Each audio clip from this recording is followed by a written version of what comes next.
What's up, everyone? Welcome in another new edition of Celtics Beat. Adam Kaufman, Evan Valenti, of course, and Sean Deveney, good friend of the program, hopping in with us. How are you, buddy?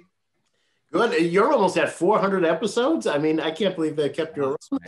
What the heck? Well, I mean, in fairness, I think I started at like 250. So it was a big built-in number before I even arrived. So yeah, I don't think it's going to be too much longer before they realize they could do better elsewhere. Probably just hand it over. No. Here's to 400 more.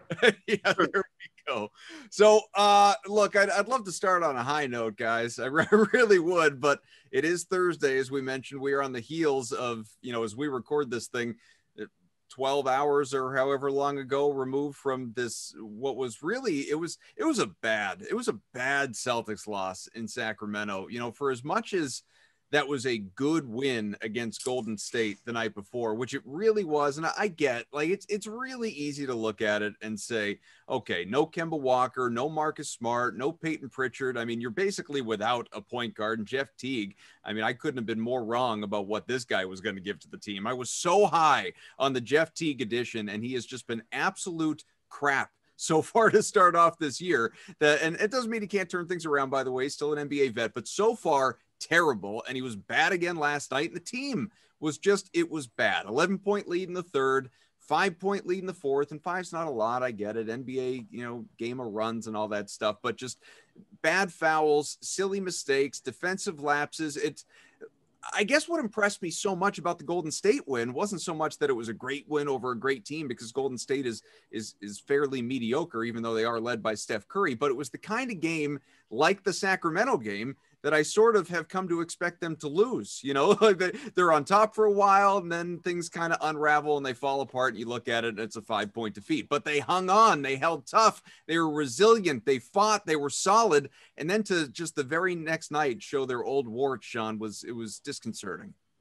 Yeah, I think if you looked at this road trip heading into it, and you looked at these first two games as a back-to-back to start this thing, I think you probably would have said, these two games, if they can split them and then go in and find a way to beat Phoenix, and then win one of the other two games, you come out 3-2 and you're happy with it. So, in that context, it's okay. This is all right. Having said that, they should have won that game. You're right. This was one where they just shot themselves in the foot, where for everything that they were missing, for everything that we lacked, for every excuse you could make, if you just watch that fourth quarter and see the dumb fouls, the and ones that they were giving up, the reach-in fouls, the fouls, that was very, very frustrating. Just a win really that they should have had. And, this is a team obviously that is lacking in depth. I think that showed last night. But you have to wonder over the course of this trip, does this loss set them off? Because, they've got 3 winnable games, I think, but they also have 3 losable games here. So, if this comes back as a 1-4 trip, what a disappointment that would be. I agree with everything that you just said, with the exception of the lacking in depth part. And that's not to say Boston isn't lacking in depth. I guess where I'm quibbling is, when you're missing 3 guys from your rotation, which they were in Smart and obviously Kemba, and Pritchard has been a fixture in that rotation when he's been healthy, and maybe he returns to this next game against the Clippers. He's obviously getting close. I mean, you take 3 guys out of any team's rotation and you're going to look like a totally different team. Yeah. I think one thing that stood out to me is that Tremont Waters is not ready for prime time. I think we saw that last night, that, I think a lot of these guys are going to miss the G League, and not just him, but a lot of the guys who were sort of those two-way players who, were doing well by learning and playing a lot in the G League and then bringing that back to the big club when they needed those minutes. I think there's going to be a lot of guys around the NBA who are feeling that. And maybe, as good as Tremont was in the G League last year, obviously MVP, I mean, he was as good as he got. You can really see that he's lacking. So, when I say a lack of depth, I guess that's what I mean, is that you're winding up turning to a guy who's just not ready. And obviously every team has that, but the Celtics, when you look at their roster and the experience level of a lot of these guys, it's just not there. Yeah, I'm not gonna do much, wavering over last night's loss to Sacramento. I'm just not gonna do that. When you're lacking 3 ball handlers, Kemba with the minutes restriction, Smart with his what seems to be a lucky, fluky, not that big of an injury deal. Like considering I thought he snapped his Achilles after that second look at the cap there. For him only be out 2 or 3 weeks is amazing. And no Payton Pritchard. Like I didn't really expect to win the Celtics to win last night. I didn't expect one. When you're lacking that kind of ball handling, and you're making Jayson Tatum be point Jayson, Jeff Teague's getting minutes, like heavy minutes. Tremont Waters is getting heavy minutes. Carson Edwards is getting minutes. It's just your whole offense is out of whack. What I liked, well, I'll tell you what I did like about last night's game is that Jayson and Jaylen were like, look, we're going to do this on our own. There's going to be ways that, you guys got to help us contribute just a little bit here and there, but we're going to take the majority of the shots and we're going to try and get this team to a win. And they almost did. I mean, think about it this way. If they don't allow a stupid backdoor, open layup at the buzzer to Halliburton and they count Jaylen Brown's goaltend, there's 4 points right there and there's a win. And you walk out of there thinking, holy cow, the Celtics escaped Sacramento with a win without 3 point guards on their team. So I'm not going to get too upset over it. Again, I like the fact that Jaylen and Jayson seem to be like, look, well, we got to do what we got to do to get this team through the regular season. There's going to be bumps in the road. We're coming off a game in Golden State last night. We're playing on the West Coast. I mean, there's just a lot of things that were in their favor. I'm not going to call it a schedule loss because normally I think they would win that game. But they had no answer for De'Aaron Fox. They had no answer for Halliburton. That's a game normally where Buddy Hield goes crazy. I mean, you saw the stats pregame. Buddy's shooting 39 points per game the last 3 games against the Celtics. So you knew that it was going to be an issue somehow, some way. It's a winnable game, which makes it more frustrating for everybody. But when I sit here and look at it, it's like, look, this team still hasn't been totally healthy yet. We haven't totally seen what this team is yet. But what I am enjoying is the fact that Jayson and Jaylen are continuing to pull this team along however they need to do it through the regular season. And like every team, if you don't have the depth that you have signed to your roster or traded for, you're not going to go too far in the playoffs. If it's just Jayson and Jaylen by the time we hit the playoffs, yeah, they're going to be in trouble. But I'm not reserving any judgment on anything I'm seeing until I see this team fully healthy for a stretch that's more than 3 games. And last night is included in that particular argument. Yeah, and just to jump on that, Evan, because first of all, I always forget that I got to wear a tie on this show because Evan I'm like a Western Massachusetts lumberjack here. But hey, as a guy that lives in Western Massachusetts, I'm appreciative of that look, my man. It's okay. But the thing about the depth, especially at the point guard spot, though, is that can the Celtics rely on Kemba Walker? To me, that's because look, I don't think so. As good as he's been, he's a rookie, and eventually the fact that he's going to be playing 72 games, but whether it's I forget what it is, 15 or 16 games in this month, so he comes back, he's going to be put right into the fire, and he's never played this much. I mean, nobody's really played this much. But especially, the rookies, that's going to be a lot to ask of them. And then you've got Kemba Walker, and is he ever going to be what Kemba Walker is supposed to be? He's shooting 36% from the field right now, 30% from the 3-point line. He is not getting, I was looking at the numbers, he's getting to the rim 15% of his shots. And that is a career low. That's even lower than it was last year. And last year was not good. He usually gets there 24, 25% of the time. So he's not a guy who's getting to the rim. He's not a great shooter. So what is he bringing? And so for the Celtics, that's the big question is Teague has been a disappointment. Can Kemba get back? And then can Payton Pritchard really be somebody that you rely on as a rookie as we get down to the stretch run? This point guard spot, which looked like such a strength not too long ago, is looking a little weak right now. What do you attribute that to for Kemba? I've been listening to some of his post-game press conferences, media availability lately, and it's not like these go on forever. They're only, 4, 5, 6 minutes sometimes, but he's more or less asked about how do you feel and how you dealing with minutes restrictions and, how much do you love Tatum and Brown? And, why isn't your shot falling? Cause he had the 6 for 18 in 19 minutes the other night. And, Brad sort of defended that and saying, you're kind of out of energy when you're tailing Steph Curry the entire game and you're not necessarily going to shoot efficiently. But, to what you're saying about not going to the rim as much as maybe he has historically, do you think with the knee, he's afraid of getting banged around? I mean, I guess as you bring it up, I'm sort of surprised he hasn't been asked about that. Yeah. And I think some of it might be mental and just being afraid to do it. I think some of it is physical too, that he just can't do it as much as he used to with the knee problem that he's had. They haven't really explained, and this is something that I would like to get kind of the full dossier on this whole thing. What's going on with the knee? What, because this is something that, think about it, it was a year ago that this started. It was in January of 2020 that the knee thing started with Kemba. And for something to just kind of last that long and then get the stem cell, well, what's wrong? Like, what is the actual injury? I don't think we've got a clear answer on that. And so we don't know. So, you've got this thing with Kemba Walker where, we're constantly wondering about what's going on. Is he fully healthy or all that? But we don't know what he's actually healthy against, what he's trying to get healthy against. Like, what is it that needs to heal? What needs to feel better? This is an injury that he's had for a while, even going back to his days in Charlotte. Is this just some kind of chronic thing?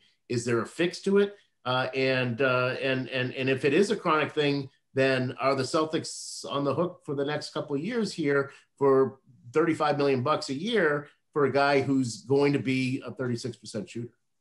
Who's the right person to ask that question to? I mean, Ainge is not going to answer it any more honestly than he wants or is able to, and he's not going to obviously invade anyone's medical privacy. Brad would, and this is not even a criticism of Danny, of Brad, of Kemba, of anybody, but you ask these, you're not going to get full transparency on this, right? From Danny, certainly from Brad. I feel like Kemba would be probably the most forthcoming if you were to try and ask that question to him. I don't know how much you're going to get out of him either. Yeah, Kemba's not the chattiest guy. So right. I think that's not going to be something he's going to want to talk about. And yeah, I mean, so we're kind of left with this vague knee injury, but we don't really know exactly what it is. There's nobody we can compare it to and say, hey, this guy had something similar. Is it an ACL thing where there's maybe some kind of minor tear or something where it's stretched too far? All these things can happen to a knee and not require a major surgery. I think teams tend to be very honest and upfront when there is a major surgery. Because that hasn't happened with Kemba, we just don't have the answers to that. Yeah, it is frustrating. And with Kemba, like I said it before, if it's just Jayson and Jaylen and, a hodgepodge of other parts, and like, I'm not trying to say that, Tristan Thompson has been better lately, Daniel Tice has been better lately, and, Smart does smart stuff, whatever. But they're not going to compete for an Eastern Conference Finals appearance or a Finals appearance or an NBA title for that matter, if you want to go that far, without him being, a huge part of their offense, right? They're not going anywhere. As much fun as watching the Jays are, he is that quote unquote big X factor that they need to get them over the top. Because you look at the rest of the Eastern Conference, right? We talk about this all the time.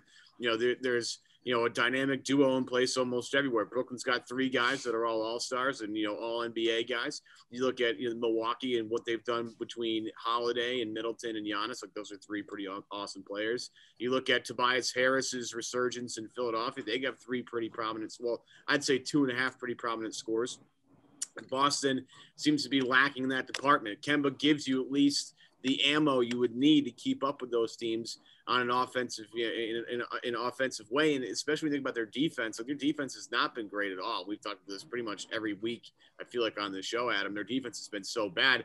They need all the offense they can get just to stay in games if their defense, John, is going to be this bad. So, as I don't freak out about last night's loss because of the way that they've been depleted in that department, I will hop on this bandwagon with you and say, like, we need to figure out what the hell's going on with Kemba Walker, because I mean, if he's not going to play in back-to-backs, I totally understand that they're trying to manage this thing correctly. But to your point, what are they managing exactly? What is the big problem here, to the point where, like, okay, we can't allow Kemba to play in back-to-backs, why exactly? Why can't he play, 20? Why couldn't he play? All he would be 15 minutes of Kemba Walker last night. It would have been a different outcome. They didn't need a lot of Kemba Walker last night. Just need a little bit of it, just give him a little bit of a spark. Because again, when your point guard rotation is Jeff Teague, Trey Waters, Carson Edwards, and Jayson Tatum mostly, you're not gonna win a lot of basketball games. So right. On top of that too, if he can't play, back-to-backs, why can't he play 35 minutes in a given game?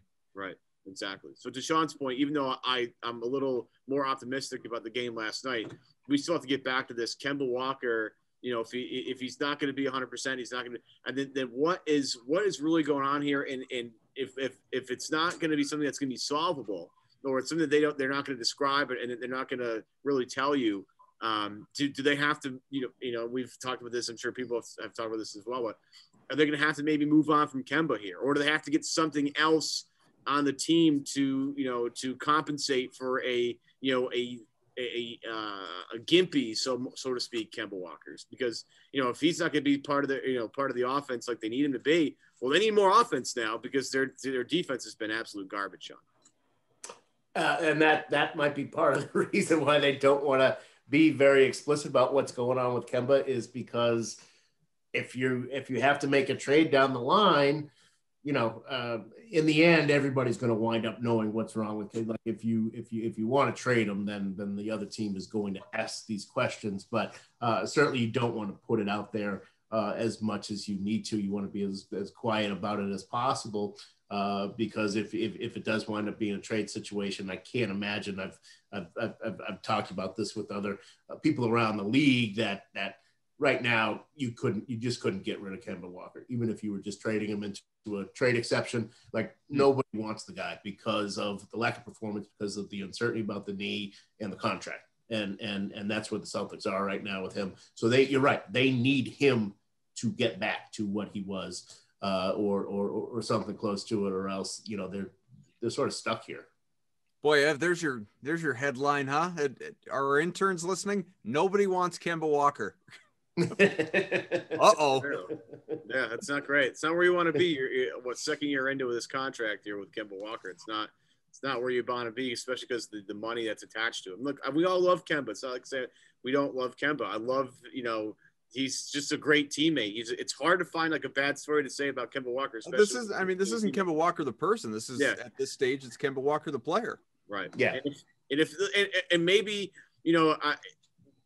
maybe we're sitting here and we're thinking about this in the wrong fashion. Maybe this is a team that already knows it can't compete with the Brooklyns and Philly right now and all that. And they're just look, we're gonna buy time with Kemba and hope maybe. I mean, I don't think they're thinking this, but maybe they are. I don't know.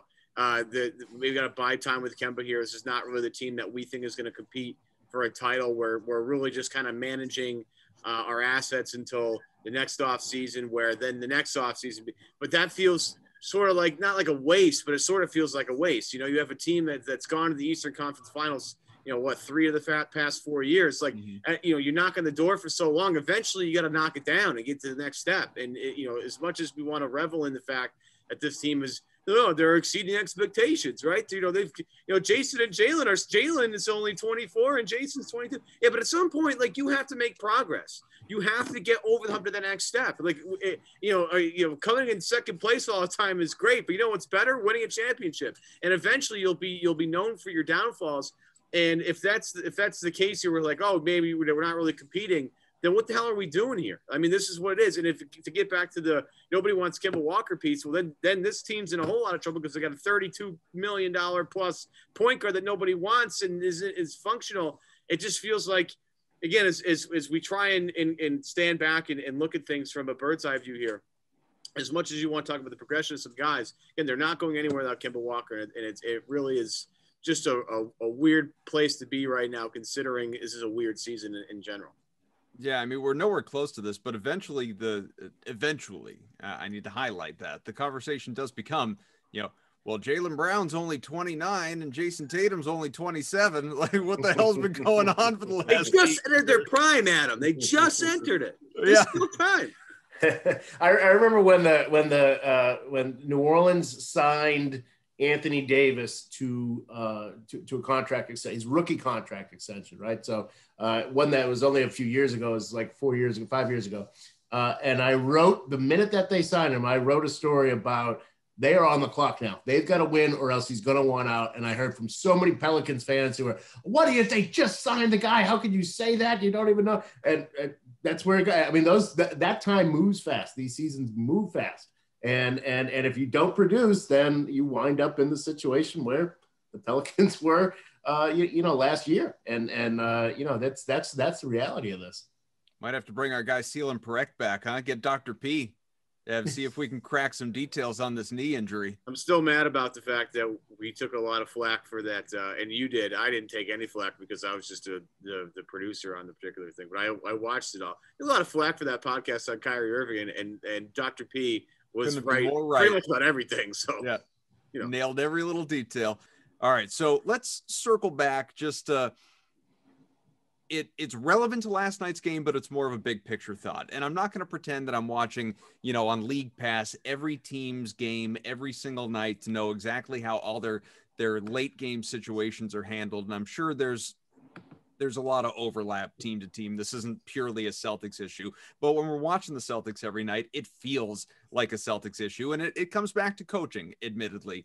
When there are just some going back in the day, like, I didn't love the Paul Pierce isolation stuff. I really didn't. It was too predictable. It wasn't easy to defend per se, because, if Pierce was going to get the best of his guy, as he did so many times, it was going to be successful. But that's not me sitting here advocating for, Jayson Tatum ISO ball. I mean, we saw it earlier this year at one point, and I didn't like it. It wasn't the right move. It was a bad shot.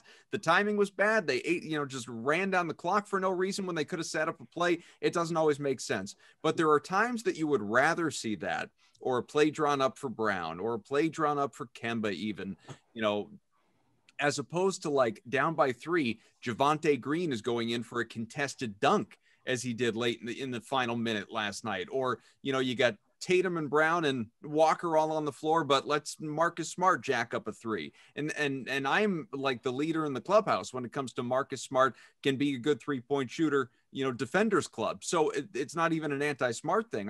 The late game execution, the late game plays, and not specific to ATOs. We know, the wizardry of the whiteboard, for Brad Stevens in the past, but there are these fleeting moments late in games that feel like they are truly difference making, that they're, now that we're at a point where they're getting a little frustrating.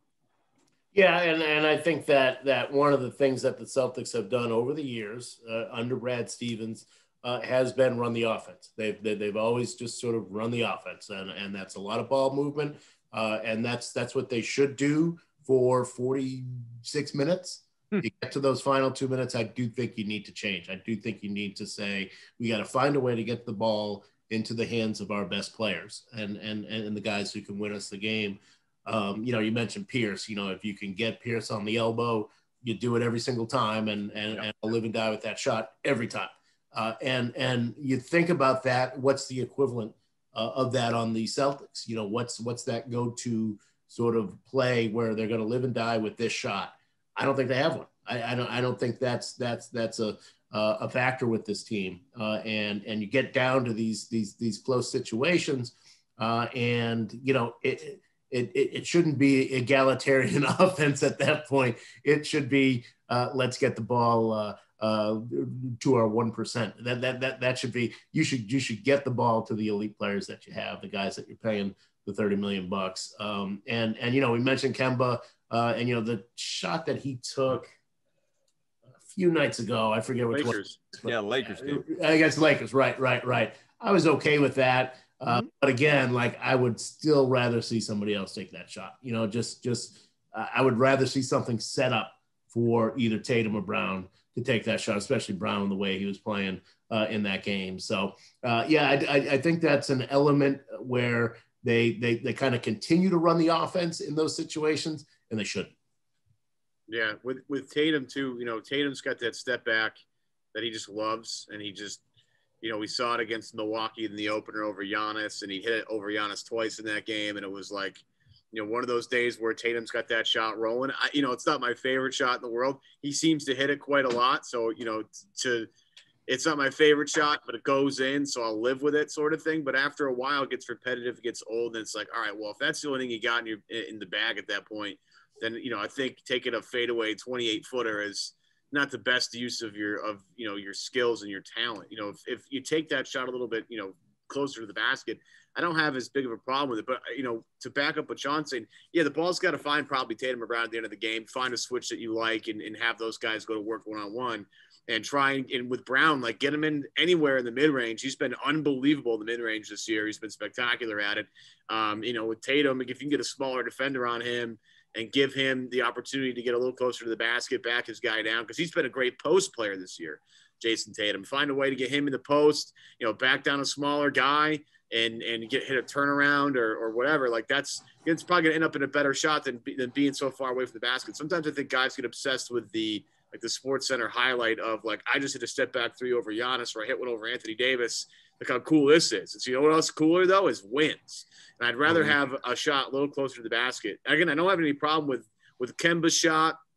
Kemba's got that killer step back game as well. We all remember the one over McGee in the Big East tournament against Pittsburgh. The one at the top of the key there. He's been kind of made that shot his staple shot of his career. But I prefer to see something a little bit different there. I agree with Sean that at the end of the games, like, the offense needs to stop. You got to get the ball in the hands of your best players. But I do want to bring something up that Dwayne Wade said the other night. I think it was during the halftime of the Golden State game. And he says, look, Jayson Tatum can make any shot. We've all already seen it. He's 22 years old. He can make any shot that he takes on the basketball court. If he's taken it, he's made it 1,000 times if he's made it once. The thing with Tatum that he has to do and be better at is finding a way to make sure his teammates stay engaged and that they can help carry him a little bit as the game gets on. And when he needs to really kick it in, he actually has the energy for it at the end of the game. This is kind of I saw this last night a little bit, because there were times in the Sacramento game where Tatum looked gassed and he was still just shooting way too much. And it was like, again, I appreciate the fact that you're taking responsibility, try to will this team along and try and get them through this game with a win. But at some point you have to trust your teammates, and you have to conserve your energy for the end of games when the games get tight and defense gets a little ratcheted up a little bit, and you need to make a shot one-on-one against somebody. And when you've been shooting and using all your energy throughout the rest of the game, you don't have it at the end. Instead of trying to get by your guy at the end of the game to get to the basket, you're settling for a 28-foot step back. So, finding, again, as long as the ball gets to Tatum or Brown or Kemba at the end of the game, I'm okay with it. How they figure that out, how they navigate the defense is on them. But the one thing with Tatum is he's got to learn that next part of how to conserve energy. So at the end, when you need to be Paul Pierce, you need to isolate Al Harrington and get a bucket, you can without looking like you're exhausted by the time you get there.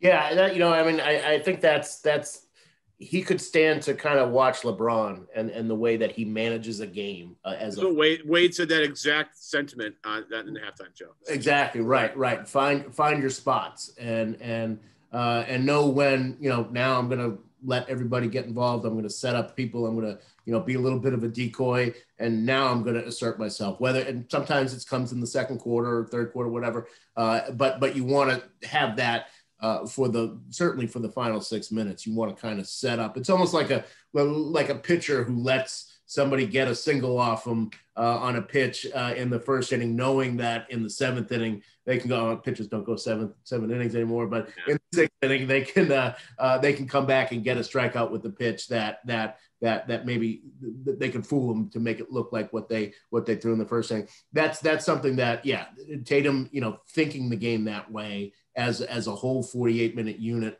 rather than just go all the time. I think that is something that especially if you're going, with the skill that he has, man, he's got elite level skill. You're right. That's like the thing, that mental aspect that can bring him kind of to the next level there and win games. So with regard to winning games and helping this team out, of course, Danny Ainge, the team's president of basketball operations, did his weekly interview with 98.5 The Sports Hub in Boston earlier this morning. And Sean, you were tweeting a little bit about this, Ainge's comments. He was asked what Boston's biggest need is with the trade exception, that massive TPE that the C's have almost a calendar year to use. So there is no urgency other than the people that would just like to, see them use it now and improve this specific team. But obviously they could use it in the offseason and, put it toward next year's team, so to speak. But he said, shooting with size, says the team's looking for a complete player who can help defensive focus too. Called the trade deadline the sweet spot for likely using the TPE. So obviously that's, not too far away. It's, I'm glad at least, and you acknowledged this on Twitter, that should probably squash the, JJ Redick rumors that Shams Charania had put out the other day, saying that the Pelicans were looking to maybe trade him to a team in the Northeast, be it the Celtics, the Nets, the Sixers. And, I tweeted quite a few times about how it makes no sense. It makes no sense bringing in JJ Redick, an almost 37-year-old JJ Redick, having the worst year of his career, by the way, and using half, if not more than half, based on where the Celtics are in the salary cap right now, on a JJ Redick.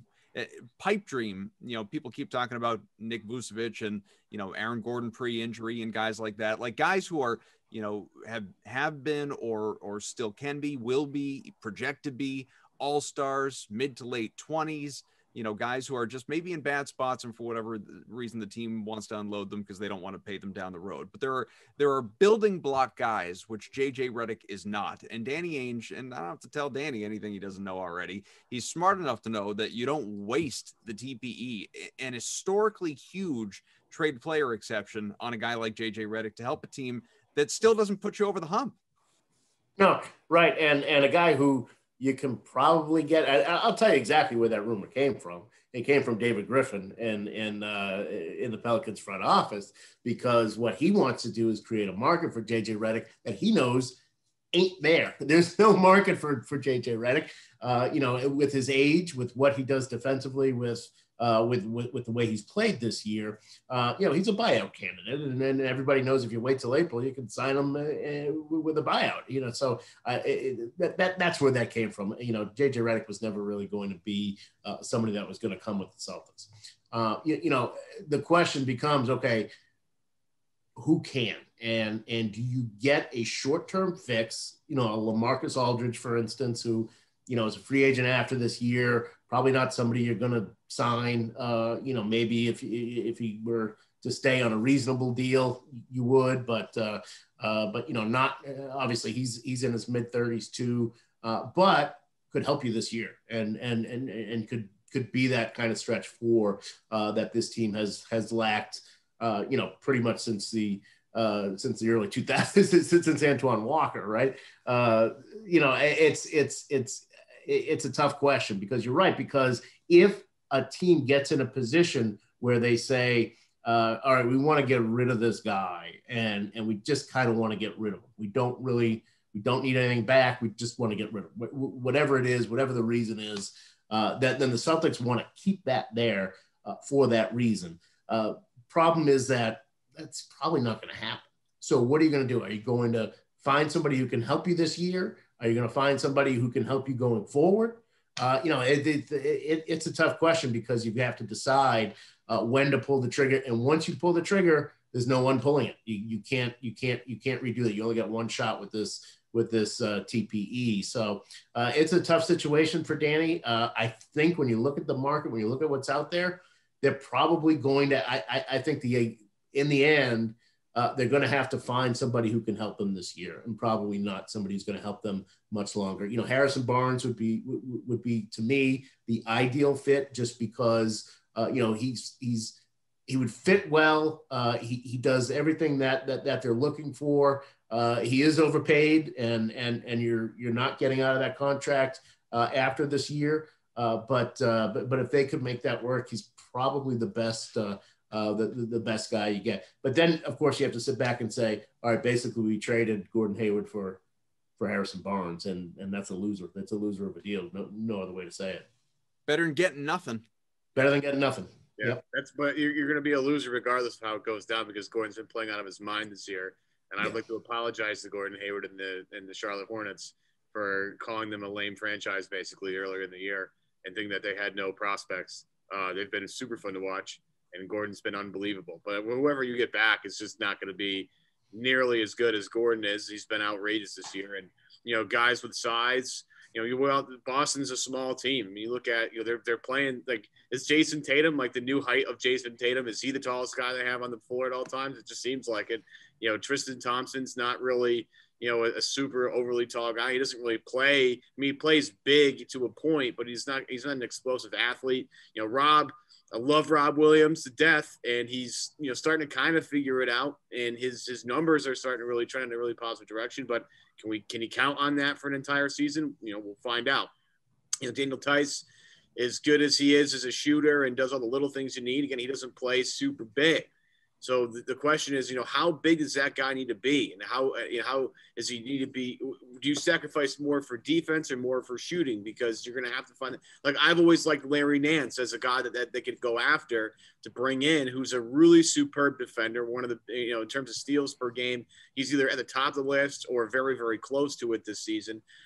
He gives them a wing defender, which they could use to give Jayson and Jaylen some time off and Marcus some time off as the primary wing defender. But does he really bring that shooting and scoring aspect he might need? Maybe not. That's where Harrison Barnes comes into play, and Nikola Vucevic, if that's even a realm of possibility. That's where those guys come into play, guys that can really shoot. You know, Vooch is a bigger body, but not necessarily as versatile defensively as Harrison Barnes. Barnes is a better, you know, a switchable defender, but, you know, doesn't give you the size that you possibly. So, you know, it's not going to be that perfect fit that Boston can find to really insert, to really put them, you know, in a different stratosphere of team. They might luck into it with a Harrison Barnes, but there's just not that slam dunk. I mean, the guy that I would have loved is the guy currently kicking ass in Houston. That's Christian Wood. Mm-hmm. But unless you're going to offer some ridiculous bounty for Christian Wood, I don't think Fertitta's going to let that guy go, because he's been just unbelievable on both ends of the floor this year. So, you know, and I'm sure you guys get it way more than I do, but, like, what are the Celtics going to do with their TPE? Well, as we get closer to March and closer to that date, we still have no clarity on it, because there are so many teams that are, like, in the periphery, kind of, hey, maybe we get into that play-in game. Maybe we can sneak in and do this, do that. We have no idea how this is going to go and who's available. And, you know, it might just be like a week before, all of a sudden the leaves start falling off and you have a little clearer picture. But right now, you have really no idea who's available and who's not, because kind of everybody, unless you're Detroit or the Wizards, you know, you're kind of hanging around, or the Timberwolves, like, you're kind of hanging around. I just don't know where that trade partner is right now, Sean. Well, here's your weekly reminder, too, that you can't get Bradley Beal. You can't afford him, for all the people that are insistent upon that happening. I will add John Collins to your list that you mentioned before. Love him. That's a guy that he's not coming, but that's a guy that I'd love to see here. Before just, you know, letting Sean go to answer your question, how about inserting this? I mean, short of acquiring Aaron Gordon, because no one's doing that right now with the injury, his injury might actually help increase the odds of landing a guy like Vooch, because Orlando is going to fall off. Yeah. And, you know, Orlando has been pretty, you know, teams have been calling about Aaron Gordon for 2 years. And they've been pretty staunch in the fact that they weren't going to trade him, even as you had Vucevic doing what he's doing. And it was clear that they were putting a lot into Jonathan Isaac. But, you know, Isaac's out for the year. And with Gordon, basically, you know, that right now, I mean, look, you've got Isaac's out for the year. Markelle Fultz is out for the year. You've got Gordon's going to miss at least a month and a half. So, yeah, if you're the Magic, you've got to start considering where are we going with this? You know, I mean, this is even at their best, even when all those guys are healthy, they're about, you know, a little bit over 500. That's the kind of team they are. They're a 6 seed and probably losing the first round at their best. Right. But you know, where they are now, they've really got to consider, you know, blowing this thing up and starting over. They've got some decent pieces to work with, and that's positive for them. But you're right. You know, this Aaron Gordon injury is kind of forcing them into a corner where they got to decide what they're going to do with this group. So in the interest of time, we only have a few more minutes. I want to make sure we get to this. Evan and I are so used to news breaking after our shows. This is a nice change of pace. The Shams Charania, the NBA and the Players Association have agreed to host the All-Star Game March 7th in Atlanta. Sides are finalizing details of a plan as soon as Thursday. Thursday is today, even though the news came out today. So it's possible we will know that much more after the show. But at last reports anyway, not going to be a whole full weekend thing like in the past because of obviously the pandemic. It would be a game and skills competition happening in the same day. Players could be named all-stars and still, opt out, decide not to go, understandably so. But I bring that up in part because I wanted to outline this. De'Aaron Fox said after his monster game against the Celtics last night, I mean, just truer words have not been spoken. De'Aaron Fox was asked about the All-Star Game proposal in Atlanta, and he said, if I'm going to be brutally honest, I think it's stupid. We said this last week with Mark D'Amico, and we just kind of, we grazed over it. We moved on. Now that it is official, I think this is just to quote Tom Cruise in The Firm, I think, or A Few Good Men, one of those. This is a galactically stupid idea on the part of the NBA, which is generally speaking under Adam Silver, especially during the pandemic, been so remarkably responsible with how the league has handled all of this. And now out of the bubble, having so many games postponed or canceled last minute. You had the Denver-Detroit situation the other night, contact tracing. Now we're going to take players from all over the country and put them into one city for a night or two to have an all-star game. And yeah, sure, you have to follow protocols and be tested, and everyone has to test negative. Like, I get all that. I get the people that would be out there rebuffing what I'm saying, but this is so unnecessary and dumb. You want to say that guys should be named all-stars, Tatum, Brown, whomever else, and get the bonuses that are in their contract? Like, sure, of course. I'm not anti that. Like, I'm not